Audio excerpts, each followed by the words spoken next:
દેશમાં 1 જુલાઈથી નવા કાયદા શરૂ થયા છે, ત્યારે સુરત જિલ્લામાં ઓલપાડ પોલીસે સૌપ્રથમ નવા કાયદા મુજબ ગુનો દાખલ કર્યો હતો।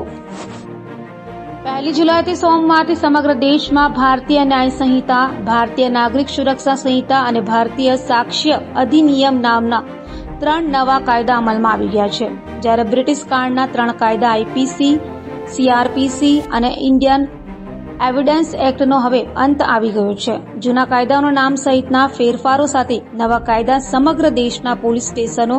અને કોર્ટ સહિત તમામ જરૂરી કચેરીઓમાં તેનો અમલ કરવામાં આવશે। મુજબ નવા કાયદા હેઠળ ઝડપથી ન્યાય થશે। નવા કાયદાઓમાં ઓનલાઈન પોલીસ ફરિયાદ, 0 એફઆઈઆર, ગંભીર ગુનાના સ્થળની ફરજિયાત વિડીયોગ્રાફી સહિતના ફેરફારો કરવામાં આવ્યા છે। ત્યારે ઓલપાડ પોલીસ મથકના માણસો પેટ્રોલિંગમાં હતા તે દરમિયાન ઓલપાડ ટાઉનમાં આવેલ રણછોડરાય મંદિરની સામે GJ11Z7183 નંબરનો ટ્રક કોઈપણ જાતના રિફ્લેક્ટર નહીં રાખી પાર્કિંગ કર્યો હતો અને આવતા જતા વાહનો તથા રાહદારીઓને અડચણરૂપ થાય તે રીતે અને અકસ્માત થવાનો સંભવ ઉભો કર્યો હતો, જેને લઈને ઓલપાડ પોલીસે તુરંત ટ્રક ચાલકની અટકાયત કરી હતી અને ઓલપાડ પોલીસ મથકના પીઆઈ રાકેશ જાદવ માર્ગદર્શન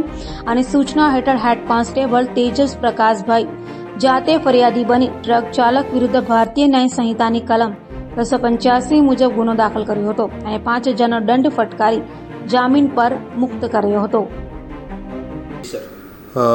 આજ રોજ 1 જુલાઈ 2024થી સમગ્ર ભારતમાં જે નવા 3 મેજર કાયદાઓ ફોજદારી કાયદાઓનું અમલ થઈ રહ્યું છે, જેના અનુસંધાને સુરત ગ્રામ્ય જિલ્લા પોલીસના ઓલપાડ પોલીસ સ્ટેશનમાં ભારતીય ન્યાય સંહિતાની કલમ 285 મુજબનો એક પ્રથમ ગુનો સુરત જિલ્લા પોલીસનું ગઈકાલે રાત્રે 12:30 વાગે દાખલ થયેલ છે, જેને અનુસંધાને નવા કાયદાને લગત તમામ પ્રકારની જોગવાઈઓ ભારતીય ન્યાય સંહિતા અને ભારતીય ન્યાય સુરક્ષા સંહિતા મુજબ ઓલપાડ પોલીસ સ્ટેશન કરી રહી છે। ધન્યવાદ।